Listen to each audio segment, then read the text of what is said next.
বিসমিল্লাহির রহমানির রহিম। সুপ্রিয় শিক্ষার্থী, আজকে আমরা 2017 সনের একটা ইম্পর্টেন্ট প্রশ্ন নিয়ে আলোচনা করব। সেটা হচ্ছে দশম অধ্যায়ের উদ্ভিদ প্রজনন চ্যাপ্টারের প্রশ্নটা।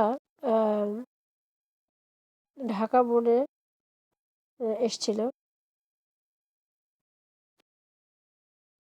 ঢাকা বোর্ডেরটা নয়, এখন নাই আলোচনা করি, রাজশাহী বোর্ডের 17 সনেরটা আলোচনা করি। সেটা আগে উদ্দীপকটা আমি পড়ি, এরপরে প্রশ্ন নিয়ে আলোচনা করব। নিয়ন্ত্রিত অবস্থায় পরাগায়ন ঘটিয়ে বর্তমান জাতের ফসল হতে উন্নত জাতের ফসল প্রবর্তন সম্ভব। উদ্দীপক এখানেই শেষ। এরপর প্রশ্নগুলো হলো: ক, ত্রিমিলন কি? খ, পার্থেনোজেনেসিস বলতে কি বুঝো? গ, উদ্দীপকের আলোকে নতুন জাত উদ্ভাবন প্রক্রিয়া সংক্ষেপে বর্ণনা করো। ঘ, উল্লিখিত পদ্ধতির সফল প্রয়োগের ফলেই বাংলাদেশ আজ খাদ্যে স্বয়ংসম্পূর্ণ। উদাহরণসহ উক্তিটির যৌক্তিকতা বিশ্লেষণ করো। আসলে আমরা অ্যান্সারগুলো দেখে নিই। ক, ত্রিমিলন কি? নিষেকের সময় সেকেন্ডারি নিউক্লিয়াসের সাথে একটি পুং গ্যামেটের মিলনই হলো ত্রিমিলন। খ, পার্থেনোজেনেসিস বলতে কি বুঝো? উত্তর: যে প্রজনন প্রক্রিয়ায় ডিম্বাণুটি নিষেক ছাড়াই ভ্রূণ সৃষ্টি করে এবং ডিম্বক স্বাভাবিক বীজে পরিণত হয় তাকে পার্থেনোজেনেসিস বলে।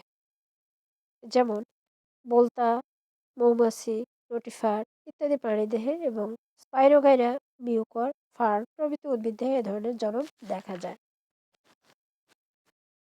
এই পার্থেনোজেনেসিস দুই প্রকার, যথা হ্যাপ্লয়েড পার্থেনোজেনেসিস এবং ডিপ্লয়েড পার্থেনোজেনেসিস। স্পাইরোগাইরা উদ্ভিদে পার্থেনোজেনেসিস ঘটতে দেখা যায়। অর্থাৎ হ্যাপ্লয়েড উদ্ভিদ সৃষ্টিকারী পার্থেনোজেনেসিস হচ্ছে হ্যাপ্লয়েড পার্থেনোজেনেসিস, আর যেসব পার্থেনোজেনেসিস ডিপ্লয়েড উদ্ভিদে ঘটে সেগুলো হচ্ছে ডিপ্লয়েড পার্থেনোজেনেসিস। এর পরের প্রশ্ন গ, যা হবে অবশ্যই উদ্দীপক সংশ্লিষ্ট। উদ্দীপকের আলোতে নতুন জাত উদ্ভাবন প্রক্রিয়া সংক্ষেপে বর্ণনা করো। উত্তর: উদ্দীপকের আলোকে নতুন জাত উদ্ভাবন প্রক্রিয়া হলো কৃত্রিম প্রজনন। কৃত্রিম উপায়ে সাধারণত উন্নত বৈশিষ্ট্যমণ্ডিত নতুন প্রকরণ সৃষ্টির প্রক্রিয়াকে সংকরায়ন বলে। নিচে সংকরায়নের ধাপগুলো সংক্ষেপে বর্ণনা করা হলো: প্যারেন্ট নির্বাচন, যার মধ্যে হাইব্রিডাইজেশন করতে হবে তার নির্বাচন করাই হলো প্যারেন্ট নির্বাচন। প্যারেন্টের কৃত্রিম স্বপরাগায়ন, প্যারেন্ট স্বপরাগী না হলে এদেরকে কৃত্রিম স্বপরাগনের মাধ্যমে হোমোজাইগাস করা হয়। আর হোমোজাইগাস তো বুঝোই, অভিন্ন জাইগোটকেই হোমোজাইগাস বলা হয়। প্যারেন্ট উদ্ভিদের ইমাস্কুলেশন, যে পুষ্পকে মাতৃপুষ্প হিসেবে ধরা হবে তা যদি উভয়লিঙ্গ হয় তাহলে ইমাস্কুলেশন করা হয়। পরিপক্ক হওয়ার আগেই পুষ্প থেকে পুংকেশর মেরে ফেলা বা সরিয়ে ফেলাকে বলা হয় ইমাস্কুলেশন। এতে করে স্বপরাগনে ঘটতে পারে না। এরপরে কাজ হচ্ছে ব্যাগিং। পলিথিন ব্যাগের সাহায্যে ক্রসে ব্যবহৃত হওয়ার জন্য নির্বাচিত উদ্ভিদের পুষ্পিত অংশকে ঢেকে দেওয়া হয়। এরপরে ক্রসিং। ব্যাগিং করা পুং উদ্ভিদ হতে পুং রেণু সংগ্রহ করে ব্যাগিং করা স্ত্রী উদ্ভিদে ইমাস্কুলেটেড পুষ্পের গর্ভমুণ্ডে ফেলা হয়। এরপরে লেভেলিং। ইমাস্কুলেশনের তারিখ, ক্রসিং এর তারিখ, মাতৃ ও পিতৃ উদ্ভিদ পরিচিতি সম্বলিত একটি লেবেল স্ত্রী উদ্ভিদের গায়ে লাগিয়ে দেওয়া হয়। এরপরে বীজ সংগ্রহ। কৃত্রিম পরাগায়নের ফলে সৃষ্ট ফলটি পাকলে তা থেকে বীজ সংগ্রহ করা হয়। সংগৃহীত বীজ পরবর্তী মৌসুমে বপন করলে নতুন প্রকরণের জন্ম হয়। এভাবেই আমরা নতুন জাত উদ্ভাবন করতে পারি। এর পরের নাম্বার ঘ, এটাও উদ্দীপক সংশ্লিষ্ট হবে। উল্লিখিত পদ্ধতির সফল প্রয়োগের ফলে বাংলাদেশ আজ খাদ্যে স্বয়ংসম্পূর্ণ। উদাহরণসহ উক্তিটির যৌক্তিকতা বিশ্লেষণ করো। উত্তর, উদ্দীপকে উল্লিখিত প্রক্রিয়াটি হলো কৃত্রিম হাইব্রিডাইজেশন।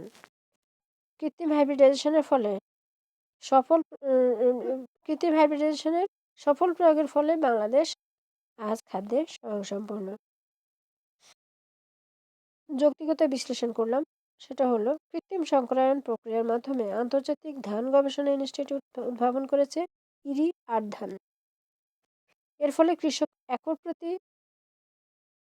ফলন পায় 90 থেকে 100 মন। বর্তমানে কৃত্রিম সংকরণের মাধ্যমে তৈরি হয়েছে রোগ প্রতিরোধী জাত, যেমন ধানের ক্ষেতে বিরি উদ্ভাবিত জাত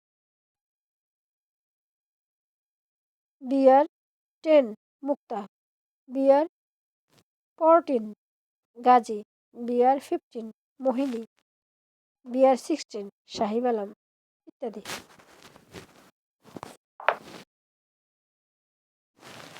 এছাড়াও কৃত্রিম সংকরায়নের মাধ্যমে তৈরি হয়েছে যে কোনো প্রতিকূল পরিবেশ সহনশীল জাত, যেমন নেরিকা ধান খরা সহিষ্ণু, বিআরআরআই ধান 51 বন্যা সহিষ্ণু, বিআরআরআই বা বিরি ধান 53 লবণ সহিষ্ণু, বিরি ধান 36 শীত সহিষ্ণু, বিআর 8 বিআর 9 শিলা সহিষ্ণু জাত। তাই বাংলাদেশের হাওড় অঞ্চলে বন্যা সহিষ্ণু জাত, উত্তরাঞ্চলে খরা সহিষ্ণু জাত, দক্ষিণাঞ্চলে লবণ সহিষ্ণু জাত ব্যবহার করে কৃষক কাঙ্ক্ষিত ফলন পেতে পারে। কৃষকের জন্য অভিশাপ মঙ্গল প্রতিরোধ সম্ভব হয়েছে বিরি ধান 48 উদ্ভাবনের ফলে, কারণ এটিতে অন্যান্য জাতের আগেই ফলন আসে, অর্থাৎ ঘরের খাবার ফুরিয়ে যাওয়ার আগেই কৃষক নতুন ফলন পায়। কৃত্রিম সংকরণের মাধ্যমে তৈরি হয়েছে বীজ হিট কলা, আঙ্গুর, লেবু, আপেল, তরমুজ ইত্যাদি ফল, যার কারণে কৃষক বর্তমান বাজার চাহিদা মেটানোর মাধ্যমে অর্থনৈতিকভাবে দ্রুত স্বাবলম্বী হচ্ছে। বাংলাদেশের প্রায় সকল মানুষ খাদ্যের জন্য ধানের উপর নির্ভরশীল। কৃত্রিম হাইব্রিডাইজেশনের সফল প্রয়োগের ফলে ধানের মোট উৎপাদন কয়েক গুণ বৃদ্ধি করা সম্ভব হয়েছে। ফলে বাংলাদেশ আজ খাদ্যে স্বয়ংসম্পূর্ণ। তো আজকে আমাদের ক্লাসটা এখানেই শেষ। তোমরা রেগুলার ক্লাস করবা এবং মনোযোগ সহকারে করবা। আর আজকে এখানে বিদায়। আল্লাহ হাফেজ।